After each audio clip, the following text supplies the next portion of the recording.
Good afternoon, or good evening, or good morning. Good morning if you are, for example, in Guatemala. I am in Italy. If you don't know me, I am a language teacher from Parla Italiano. And here is my very good friend, Chio, directly from Guatemala. Let's see if she can manage to join us. Hi, Chio, hi. Can you actually hear me? I can hear you now. Yes. Yes, you can hear, but I cannot hear you. No? Microphone, because now I can hear you. You can hear me now? Very. So I have to say good afternoon, but in fact, I have to say good morning. Good morning. How are you? Absolutely fine. It's great to see you. How's the weather today in Guatemala? It's really, really nice. It's actually a very beautiful day. It's sunny. It's cool. It's cool. I'm not gonna say it's chilly. It's cool, but it's nice. Please don't say that. We are still in winter here, so it's northern Italy. So we have like 12 degrees today. Well, at the moment, but hopefully the spring is coming. So we are looking forward to spring. But Yay! yeah, so shall we start? Shall we start? Sure. Do you want Yes. to? Do you want to start? Do you want to tell a little bit about yourself and your? Okay, first I see that some people are joining, so welcome and thank you for being here today. Hi, I think Eduardo, Natalia. Hi, nice to see you, Hi, everybody. Crash languages. Hi, Maria. Awesome. Oh well, I'm so excited. So wait, before we start, how is Italy right now? Everything okay? It's 5 p.m., right? So it's It is 5 p.m., so we're heading towards the end of the day. But all is good. Yes, all is good, and it's been quite sunny. So yeah, all good, all good. okay. All right, excellent. So let's welcome everybody today. And basically, the reason we are here is because we want to share our experience as learners, as teachers, and to be able to provide our students with tips and techniques that they can apply to their everyday, to make it easier, to make it more fun to learn a language, whatever language it is. It doesn't matter if it's Italian, if it's English, if it's doesn't matter, Spanish, right? But the important thing is that we make it something enjoyable to learn it better, right? Absolutely right. Completely right. So something that is shareable, something that we all have in common, and that we've learned by our own personal experience as well as students, because obviously that's we were at the beginning for with all our languages that we learned through, in our experience. Okay, Exactly. sure. So So, why don't and you another why don't you share with us a little bit about your experience as an English learner when you were learning English? I would love to hear that. Okay, superb. Okay, so you see, I didn't actually learn English at school. I was it would have been fantastic, but I did other languages, and then so I found myself okay. So I need this language, but I was already in my mid 20s. So mid 20s, so I was an adult when I started learning the language, and so what I did is I was lucky to find a lovely class that I really enjoyed, and it was like once a week. And the teacher provided me with structure, and this is what I like about going into the classroom, because you have structure. If you have to do it by yourself, you can, but that teacher provided with some sort of framework, something to work with. I would go there in that evening, and then I would have my lesson. But this is not the end of it. This is only the beginning. Because if I have to say one word that was important to me for my learning, is the word independence. Independence of as a learner. So yes, the teacher is there. She's a guide. She is precious, And yet you have to come out of that classroom and then you have to find and be searching, be hungry for new opportunities. What do you say? What is I your experience? I absolutely agree. As a learner and as a teacher, I think that's one of the most important things that right now we want our students to understand. Teachers are your guides. We are there for you to go along the process, right? To support you, to give you advice, to help you, but you need to be independent. You need to take charge of your learning and say, okay, I want to do this. I need to do this. This is my plan. This is my goal, right? And when you decide to do it, then you become an independent learner. You don't need your teacher there like, hey, did you do your homework? Hey, what are you doing? How are you learning? No, you are there to say, ask the questions. The teacher is going to answer to help you, but you keep going. You need to keep going, right? That's super, super important. And it's very hard because I think independence goes hand by hand with motivation, right? Exactly. I think that you cannot have one without the other. I remember when I was learning English, I learned when I was younger, right? When I started, I was still a child, and I didn't like English. I hated it because I couldn't relate. I didn't understand the point of it. And well, my mom said, well, you have to learn English. I'm like, well, why? Like, what's the reason, right? You're a kid, you don't know why. And I struggled. I struggled a lot. I was never a brilliant student. I struggled in school with some learning problems, so it was hard for me. And I remember I couldn't figure anything out. Then my mom said, okay, well, this is not working out.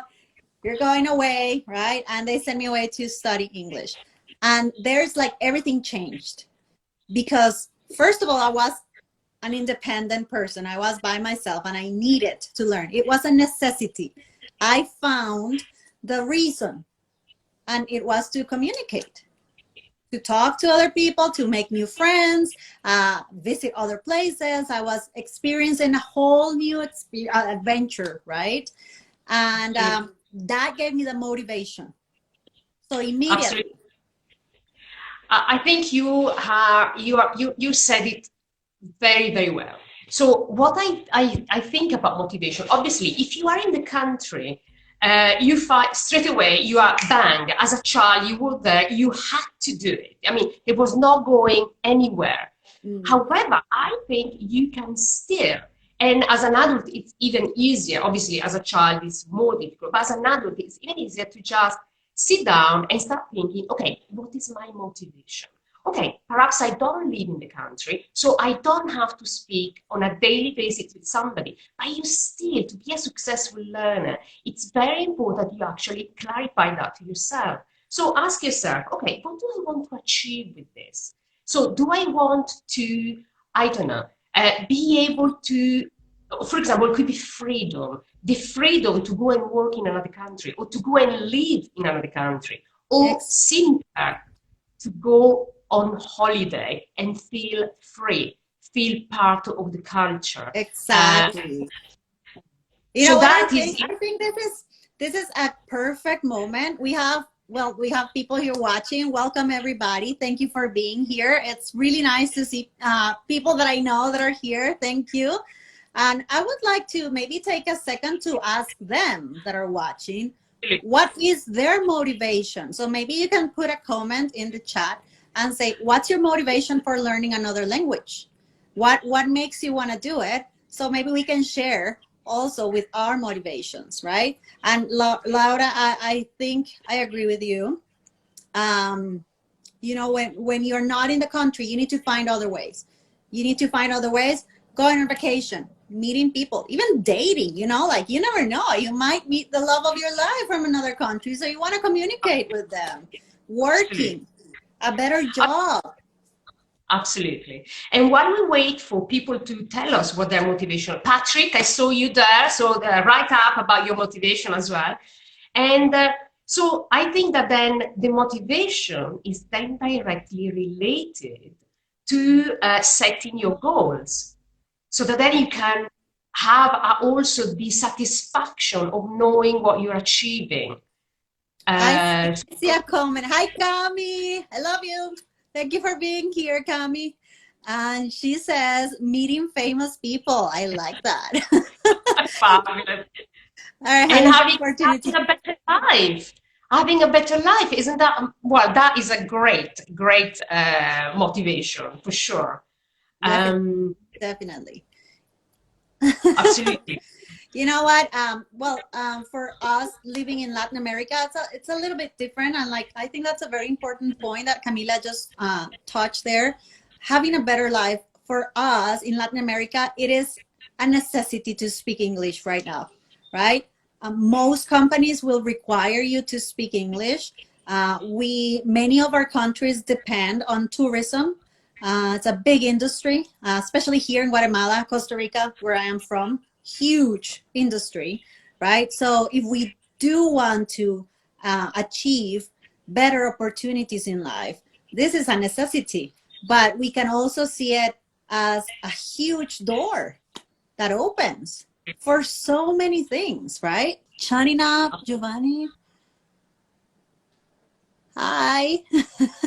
Shouting at Giovanni Ostrica, come dancing. Now, you must know this is the British. It's a British. It's a huge TV show, Strictly Come Dancing, and it's like Dancing with the Stars. I don't know if you've got something similar. Yes.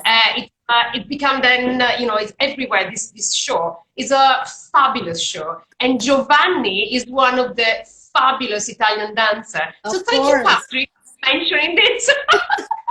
Chatting up Giovanni. Patrick, you naughty. Well, good for you, Patrick. You go and do that. I would too. Absolutely right. It's fantastic. Okay, so just reining in. So, because we need to give these people something to hang on to, don't we? We need to give them something that they can follow after our chat. So, setting goals. So, how do we set goals? What goals? What do you say?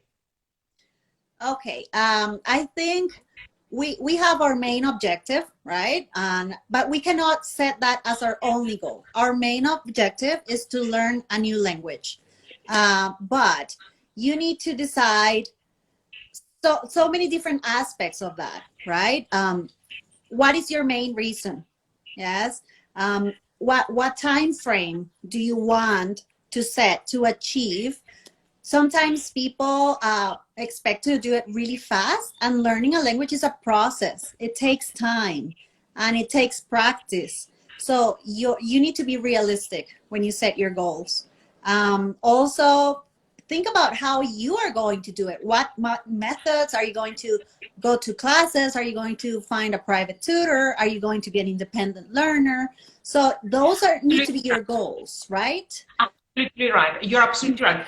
And I think that to add on what you said perfectly well is as this learning is a huge undertaking, because it depends also where you want to take your language learning, and the ability to set very tiny goals will allow you to motivate, because you will see that you achieve them. So, for example, really, you could set goals that are like a weekly goal, something like, okay, this week, you know what I'm going to do? I'm going to learn to introduce myself and to be able to ask a few questions to somebody that I don't know. Think about that. That is your first encounter where you go to the country, and you are already able, and you can consider that your weekly goal. But it gives you something to achieve, something to look forward Exactly. to in a very, tiny little week. And then obviously you can Exactly. play around, you expand and so on. What do you say to that? I totally agree. And I always tell my students, we need to take baby steps. And I compare learning a language like going to the gym. Yeah, you don't go to the gym the first day and then expect to, I don't know, lift 300 pounds or run a marathon the day after. You cannot do that. You're going to die. You know, it's going to be painful and it's going to be frustrating. And our enemy as students, as language learners, is frustration, because that's where we stop. That's where we quit. So we need to go baby steps. Respect your process and do not compare yourself to anybody, because the way I learn is different to the way you, Laura, learned. You know, my time is different than your time. So you need to go step by step, take your time, respect your process, and enjoy it. That is the goal. Enjoy it, have fun. And this is where we need to find our motivation to. We need to relate our experience learning a language with the things that we already like. It's not a task. It's not a job. You know, like we do, sometimes we do our job because we have to, and it can make it difficult. Don't do that if you're learning a language. I don't know, you know, like just have fun. That's my main goal as a teacher and as a student too, right? I told you I'm learning a little bit of Italian slowly, right? So have fun. And I want my students to have fun too. Absolutely right. Fun is part of, I think, both of our classes. And in fact, in my school, all of my teachers have been trained. And I think we've got something in common. I think we've got in common the fact that we were trained at International House. Is that I was trained at International House London. And I think I've seen something about you about International House. Yes. And the whole methodology is about relax in class and have fun. And how can we have fun outside of the classroom? Because we can provide the environment as teachers in our classroom. And we have games, we have a relaxed atmosphere, we have a laugh. And obviously we can provide all of this in our own classrooms. But how about outside of the classroom? So you mentioned, for example, relate to what you enjoy. And you know what? The other day, in preparation of this, I was thinking, okay, so if I wanted to learn Spanish, what is my interest? And I was looking to, okay, my interest might not be relatable to a lot of people, but perhaps it's spring. And so I was thinking, okay, a little bit of gardening. And you know what? I found 3 videos on YouTube, one in English, one in French, and one in Spanish, about, and don't judge me, but, you know, repotting a plant. That's good. Okay. You know, just that. And, you know, if it is your interest, you are going to watch those with interest. Obviously, you know, for Patrick, it's going to be artistic dancing. I don't remember what it was, Patrick, you mentioned to me.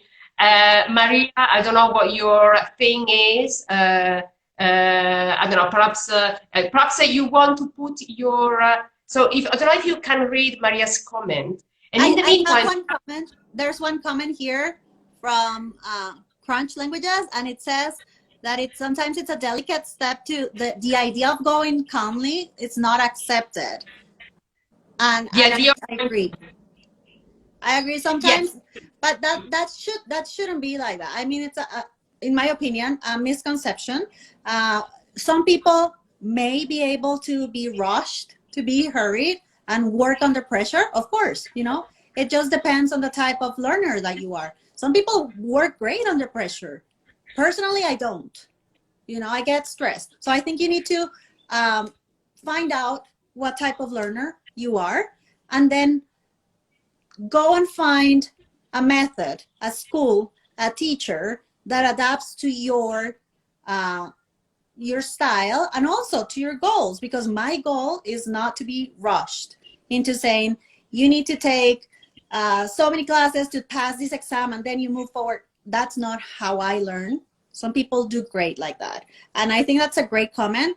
And it should also be considered as part of your goals to decide what you really want to do and how much effort and how much pressure you can take for your learning, right? Absolutely right. Absolutely right. And the opposite, you know, some people prefer to go quicker.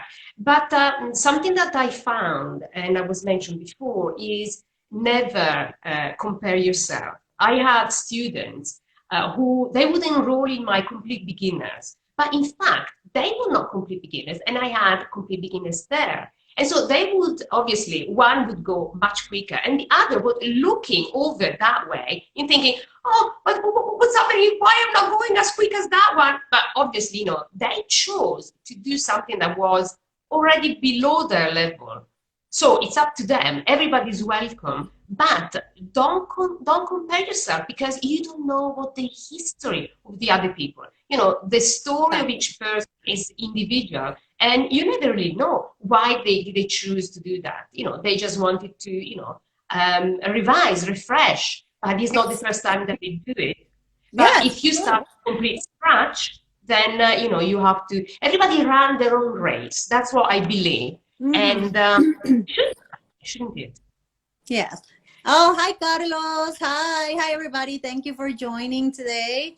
I agree, and I think, well, it depends. Obviously, we have different needs. Some people are more under pressure because they maybe need to apply for a scholarship, so they have less time, or their job is pressuring them to learn faster. But we should also remember how, and I mention this to my students, think about how long it took you to learn your first language. Now, obviously, it's not going to be exactly the same process, but when you were a baby, first you learn words. You started understanding, not even saying them. Then you begin to repeat them, right? And after that, you start saying phrases and complete sentences. And then you go to school and you start to write and then to read. So it's a process that took you years. Remember that. Absolutely right. And I agree with you 100%. Enjoy the ride. It's a process. It is not an overnight journey. And if whoever tells you it's going to take 2 months to become fluent, and don't believe, because obviously it's one of those marketing things. However, I hate that. Yeah, let's there not are into people. Say again? Let's not go into those places that are like, yeah, I'll be fluent in 3 months. No, it's not going to happen. Yeah, Sorry. Well, please do. I'll have some of that myself.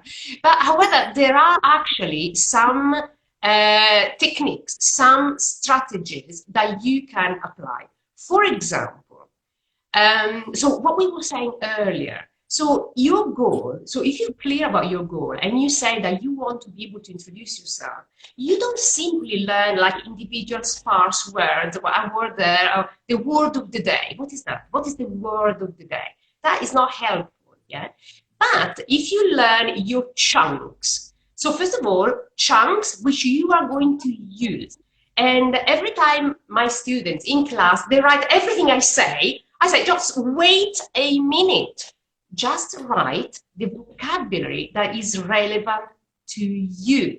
Because, for example, if you're a gardener, you do need those very extra 3 words that I give you. And somebody else might only need to know what gardening is. So in the same way, learn what's relevant to you. Learn it in chunks. And there is another thing that there is a study that says that you do not need 1,000,000 words to become fluent or to be able to express yourself.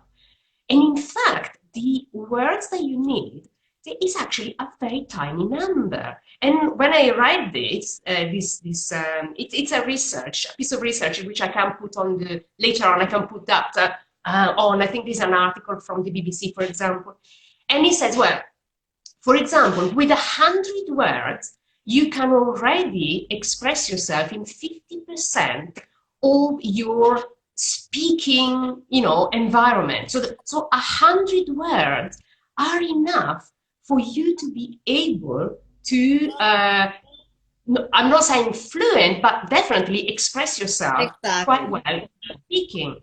And so you have to be strategic in learning, like specifically the most used words and expressions. And that is a little strategy, but it can go a long way in helping you, like getting a little bit faster. I'm not talking about 3 months time you'll be fluent at all.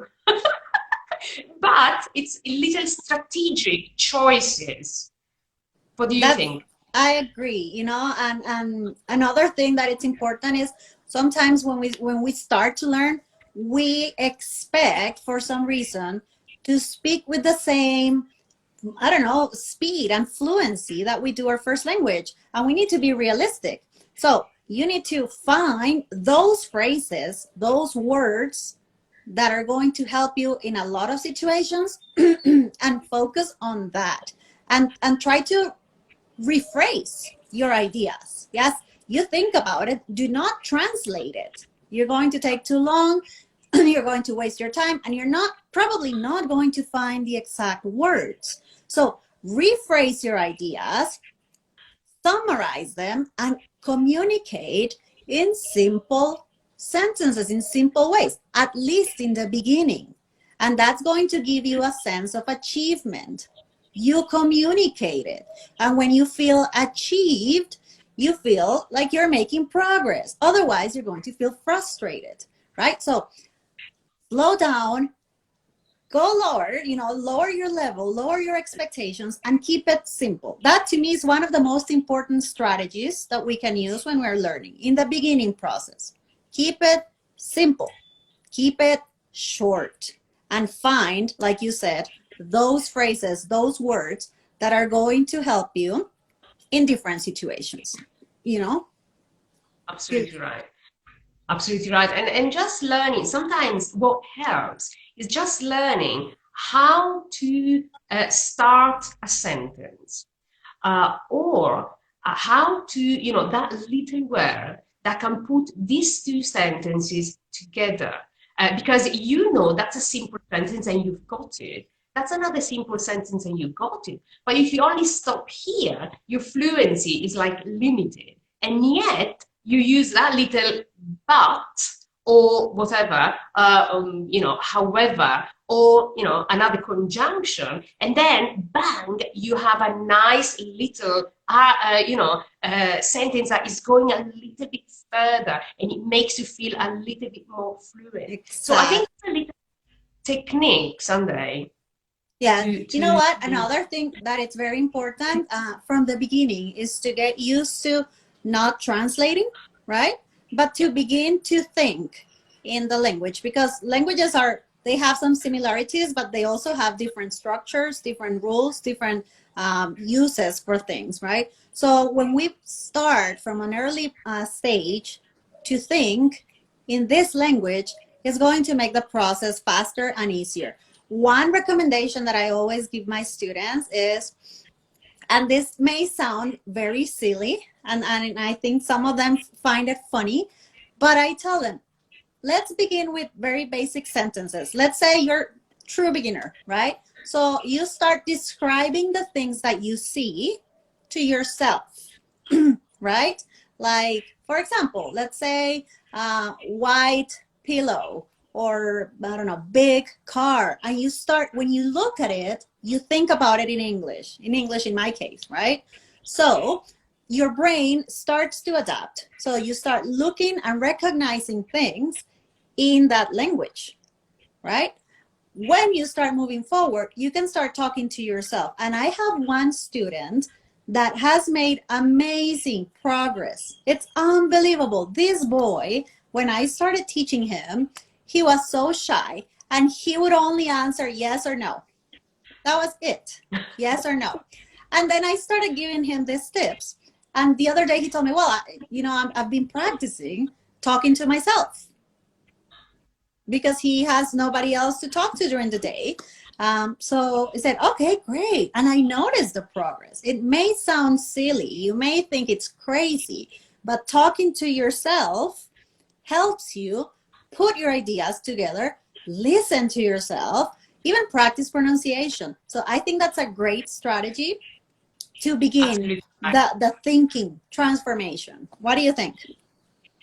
I think you're absolutely right. And something, sometimes when you speak, you can't hear yourself because you are focusing on producing that language. So a great tip related to what you were saying is to actually record yourself. because by recording yourself, you can catch, you can hear better, and you can compare the teacher's English or wherever the native English, and then yours. And you can notice when you actually are, your inflection is not quite right, it's something not quite right, and that really will help your brain detect and notice. Because obviously, we know that you can say, for example, I lived in London for you don't know how many years, but having learned English as an adult, pronunciation is a problem because the adult brain cannot cope with new sounds. So what happened is like, I'm a fan of tennis. I play tennis. I love tennis. And there is Wimbledon. No? Now, the Italians, you know how they pronounce that. They pronounce that Wimbledon. Wimbledon. And, at the beginning, I was like, and I could, and I would say Wimbledon. And then, after many years, finally, I heard, what? What? Wimbledon. Wimbledon. Obviously, I cannot yet, I'm not yet able to say properly. But, it's like you finally notice that. Exactly. And one day it just clicks, right? It clicks. Exactly right. Exactly right. You click because you've noticed. Patrick says talking to yourself out loud in the car is helpful. I do it all the time, especially in traffic jams. And that's fantastic. Great for you, Patrick. And if you don't want to talk to yourself, another alternative is to sing. If you're in your car, put on some music in whatever language you're learning and start learning the songs. That is almost like talking to yourself, listening, and there you're practicing. Pronunciation, grammar, vocabulary, intonation, speed. There are so many things. Rhymes, right? So many things that you can practice while singing. And I mean, let's be honest. Who doesn't like to sing when you're alone and you listen to your favorite music? It always makes you feel happy. It makes you feel good. And that's also part of what we mentioned before. Enjoy it. Have fun. Absolutely. Have fun. Exactly right. Have fun. And I have to say that as an independent student, obviously, ages like years ago, we didn't have all the resources that we have today. But today, with the social media, you can, the world is your oyster because you can interact in all sorts of different ways and in an anonymous way. And so you don't have to be embarrassed if you make a mistake. You just go there, you just write your beat, you do your comment, and so on. And I think that is great for producing that language. For example, if I were Patrick, I would find Giovanni on Instagram, and I would write my comments. I find that picture fantastic. I will write my comments. So I will start thinking, okay, so what do I want to say? How do I phrase that? What is the vocabulary that is of interest in this particular case? And because I'm interested, I'm motivated, the memory is fantastic because the memory prioritizes what's important to me. So because I found that is of interest to me, then that particular structure that I use over there, I will remember, and I can then reuse it, obviously, in different contexts. Exactly. And you're practicing something in context, right? It's like it's relevant, it's now. So it's something that just happens spontaneously, naturally. That's also how language should be produced, right? In a natural way, I think. Absolutely. So shall we play a few, any other ideas? Who's got ideas of how to have fun with the language? I would like to see what people have to say about what they do for fun or what they do to practice that makes them enjoy it. What do you do to practice the language that makes you feel good about it? That is not like just going to class or doing homework, because let's be honest, nobody likes to do homework, right? Sometimes homework is necessary. But you can make it interesting, right? If you have fun. So what do you do to have fun and practice the language? We would like to know. Tell us. See if they mention something. Well, if they don't mention anything, you start. and Okay, then I'll add another thing. I'm So gonna what tell is you. your thing? I'm gonna tell you what I did when I was learning English, and one of the things that helped me the most, and I think it's marvelous, and even better now because we have platforms like Netflix and well, whatever streamers that you may have, or even cable TV has the option now to switch on the subtitles to the language, right? So you can listen to whatever you like watching, original audio with subtitles in the language that you're in, your target language, and that is just amazing how much your brain starts to absorb, becomes a sponge of information because you're watching it, you're listening, you're reading, you're having fun, and it's just something that happens, uh, at your own pace. If you don't understand something, you can always go back, right? Or just let it pass and see if it gets better. So I think that's a wonderful tool to use. Change your subtitles in your TV, your videos, your YouTube videos, whatever you're watching. Just set them on the target language and always listen in the original audio, right? That helped me a lot. I'm going to tell you, I learned more using that that I did in many, many years of my early learning in high school. So, Absolutely. what do you think? Absolutely. You're engaged. That's what it is. You're engaged. Your brain was full on focused because you're interested. And that is beautiful. And that you get into that state of flow that you require. And that is fantastic. And obviously it works for English because you don't have, let's say, the very beginner's level. For Italian, we have a lot of beginners. So that would work, but it would be a little bit intense for them. What I suggest for Italian is go on to something a little bit more frivolous. So, for example, YouTube. Now on YouTube is magic. It's magic. I'm a late bloomer, as you can see, and therefore this social media, I'm coming on. So for me, it's magic. Why is it magic? It's magic because you find everything. Everything is on YouTube. You want to learn something, I don't know, you want to learn how to fix a watch. I don't know if it still exists a watch or you can fix, but you will find it there. You want to know how, I don't know, your wrinkly face, I don't know, can get better. I don't know, you find it there. You want to know how to, what is the best, whatever thing, you'll find there. So if you have a little thing, I don't know, what could you have? You could, okay, so you are into literature, you are into, or something more frivolous, you are into fashion. Okay, why don't you find a influencer in your target language and then only listen to that. That is frivolous. It's like it could be basic Italian. There is the picture. You know exactly what they're saying. Because more or less it will be obvious because they will say the same thing. Exactly. And you're watching, right? You can relate. but it's something that it will attract you. It will be easy because it's everyday languages. If they're talking about fashion, that's all they want to talk about. They're going to talk about the skirt. They're going to talk about the jacket. They're going to talk about the whatever. So the vocabulary is going to be restricted to that, and you have a chance. For example, I totally agree. Videos are fantastic. Music, wonderful. Music makes you happy by nature. We listen to music and we feel good.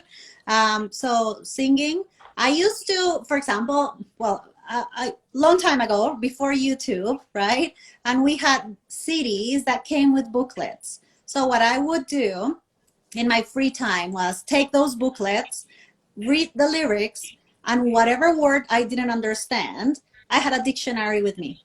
So I would go down the dictionary, find the word so I could understand what I was singing, and I did it because it made me feel good. It made me happy to understand what I was singing and to learn the song.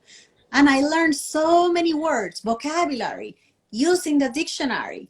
It was fantastic. It was fantastic. And then I would sing it and I would memorize the words. Those words never, they stayed forever. So I think that's a fantastic way. I love dictionaries. I'm very old-fashioned when it comes to using dictionaries. I know people love to use translators, and basically now people can translate entire paragraphs. which is terrible for your learning. Please do not do that, because that means you're not producing it. You're just thinking about it in your language. You translate it, and a system, a machine, a telephone, whatever, is doing it for you. So whatever you do, at least if you're learning that language, of course, if you're doing something else, doesn't matter. But if you're learning a language, do not do that. Go and find the specific words you don't understand or you don't know how to say. So when you find particular words, you're learning it. If you translate the entire text, you're wasting your time, right? You're lying to yourself. So I think that's also a great tool. Dictionaries, we have dictionaries in our phones now. I tell my students, download it, keep it there, and use it as much as you can. Patrick says, I've just watched Netflix Incastrati. I love it in Italian with English subtitle. In Italian, very good. Okay, sounds fabulous. Well done, Patrick. That's great. That's great. Patrick is has a lot of learning tips because he's learned more than one language as well. And obviously, you know, the more languages and the you get more strategies. Right. And how about identifying patterns in languages? Oh, yes. I love patterns. And that, I'm so happy that you mentioned, because I was thinking about that earlier. One of the reasons that I couldn't relate to English when I was beginning to learn it is because I didn't understand the logic, right? And then I discovered patterns. And it was like, it opened my eyes. And I said, oh, this is repeated over and over again. English has many patterns. There may not be super clear rules. Maybe like Spanish grammar has very structured, specific rules. English is more flexible that way. And I'm thinking Italian is similar to Spanish. But to exactly what you're thinking, can you give us like an idea of a pattern that you were thinking of? Okay. Let's say, for example, the Y, the letter Y in English, okay. Right? There are many situations where the Y gets replaced by an I. When you're thinking comparatives and superlatives, when you transform the adjective, you change the Y to an I. When you think about plural nouns, you make a singular noun plural, you change the Y to an I. Verbs in third person, you know, sometimes. So those patterns are repeated over and over again. And it makes it easy because once you learn it, you remember, oh yes, the Y, gotta change it for an I. You keep doing it. Absolutely right. And how about patterns between languages? So let's do a little game. So for example, English, Spanish, and Italian. Now, we know English has a huge vocabulary, huge, much bigger than some other languages. But a lot of the English vocabulary is coming directly from Latin and from French. So, for example, I don't know, can you say a few words that end in, like, for example, station, shone? Do you know, so for example, if we say station, so how is the Spanish? Estación. And Italian, stazione. So can you think of another word with shion? Oh my God, now you make me think. In English, well, it depends. Communication. Communication. Help us. Something that ends in tion, shion. Communication. Communication. Spanish? Comunicación. Comunicazione. So do you see, there are patterns in the language, and when sometimes you don't know the word, based on the pattern, you can imagine what it is, you can guess. Yeah, you can have an educated guess of the word. And so a word that you didn't know before, you never used it, but you know that there is that pattern. That's a great one. Kazamba said ration. And yes, in Spanish is ración. Right, razione, competition. Well, in Spanish it's a little different competition. It's competencia.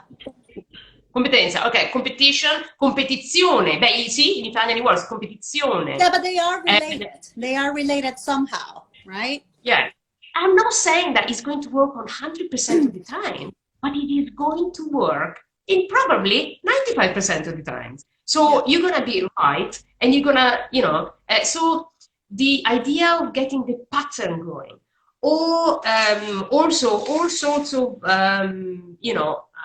other ways is it's the knowledge that we have a lot of words in common.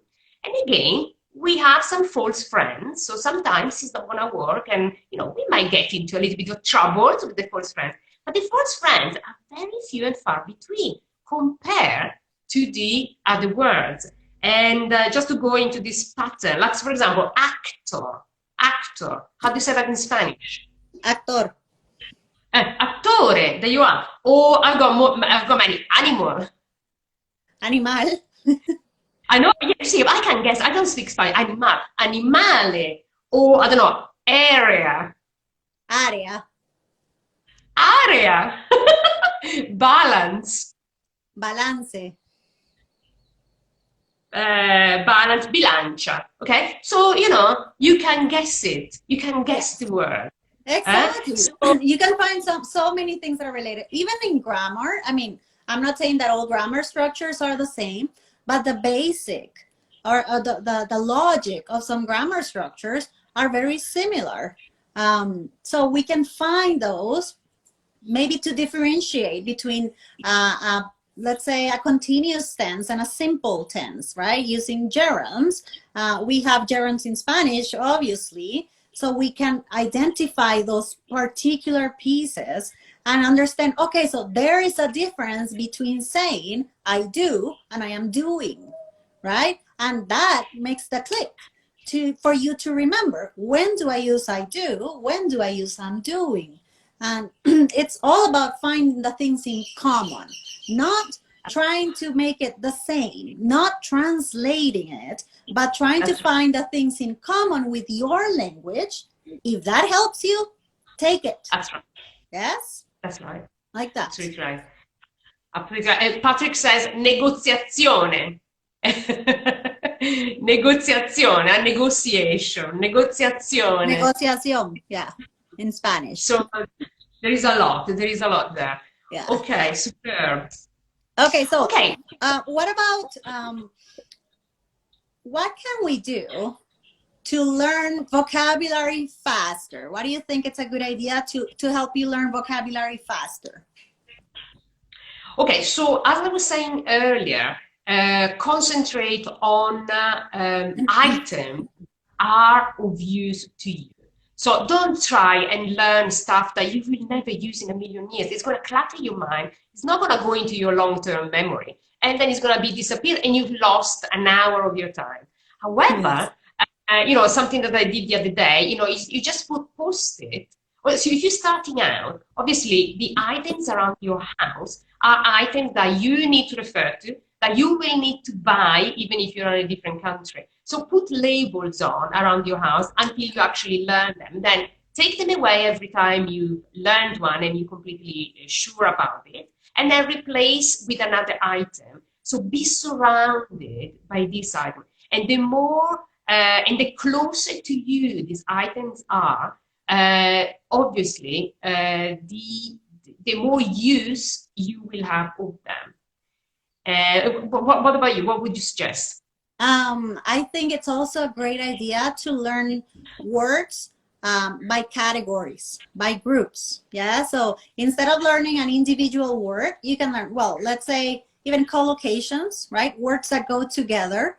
I don't know, words that are related. Like, let's say, okay, today I'm going to learn 5 different words for animals, for pets. Yeah. So focus on that group of the same topic. So it gets there and you're thinking about you can identify them in your mind, right? So you think, okay, pets, and you think a hamster, a cat, a dog, a bunny. And that is going to help you set the context for you to remember. Instead of learning 1 word, you learn maybe 3 today. And imagine if you learn 3 new words every day by the end of the year, how many words are you going to to be using that are new, right? So I think it's also a good tip to use vocabulary by family, by topic, by categories. Absolutely right. Spot on. And as you say, words have to be in context. What does it mean? At the lower level, because I'm always talking about the lower level, because my students always start from there.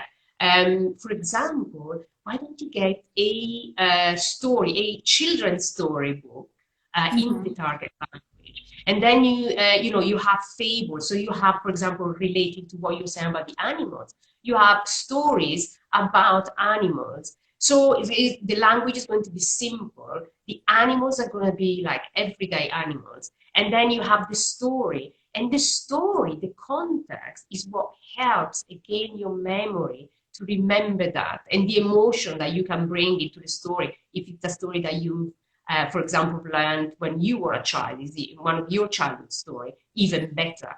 That could be another tip. Exactly. That's a great one. And I am reading here the comment from Crunch Languages, and it says, I find it useful to read graded books that talk about things that in any case interest you or arouse emotions. And that makes me think about something else that is very important. And I would consider it as part of interactions. Reading. Reading as speaking is something that we need to develop, and we need to make it a habit, right? We need to learn that reading is important for so many reasons, the same as speaking. People are reluctant to speak, especially in early levels, right? I understand. I used to get ashamed, embarrassed of making a mistake, anxious, nervous. There are so many emotions, but we need to find a way to move past that and understand that if we don't get into the interactions with books, with people speaking, we're not going to move forward. And that's super, super important. Um, don't be too harsh on yourself. If you make a mistake, it's okay.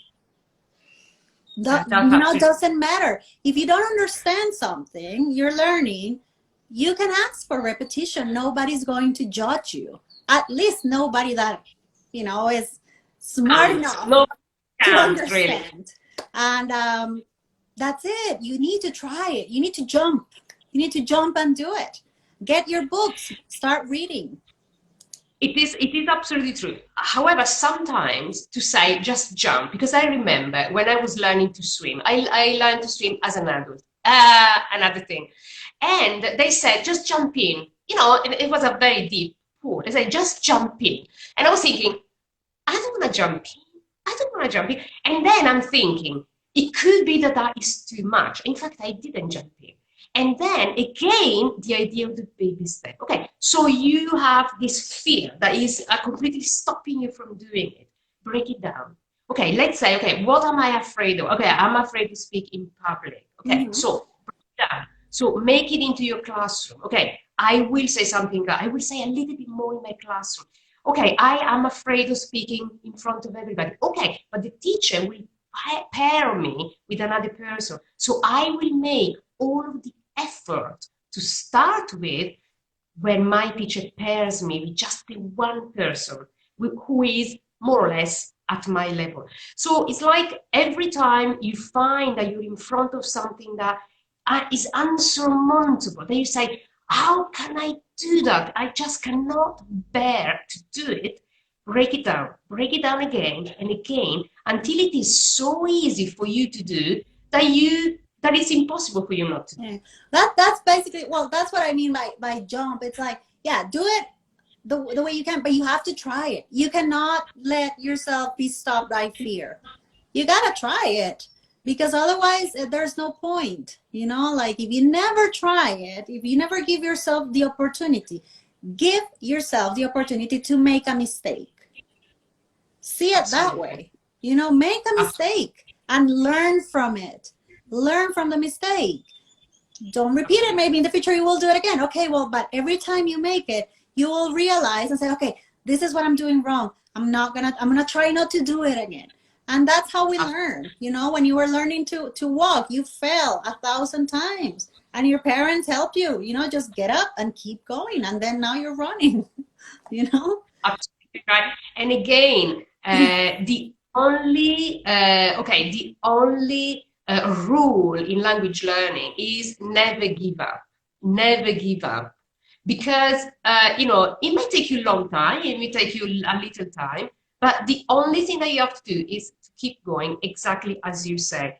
Are we coming up to the end of it? Shall we start talking about our challenge, which obviously incorporates all of these little baby Yes, let's steps and do this. Before we weeks? tell them about the challenge, I think we should see if people have any questions that they want us to answer. If not, then we can tell them about the challenge. What do you think? Absolutely right. Okay, does anybody have any questions, any doubts, anything you want to share with us? We would love to read your comments. I always love my questions when people ask questions. Absolutely. And, Listening, and this says listening and trying to retell stories, storytelling technique. Great, that's a great technique too. Storytelling, I love it. And it you know, it helps you develop your imagination and creativity. Those are things that also make you feel good when you can be creative, when you can be a little crazy, a little silly with your ideas. It's something that you end up enjoying, right? Great tip. absolutely. Okay, any questions, guys?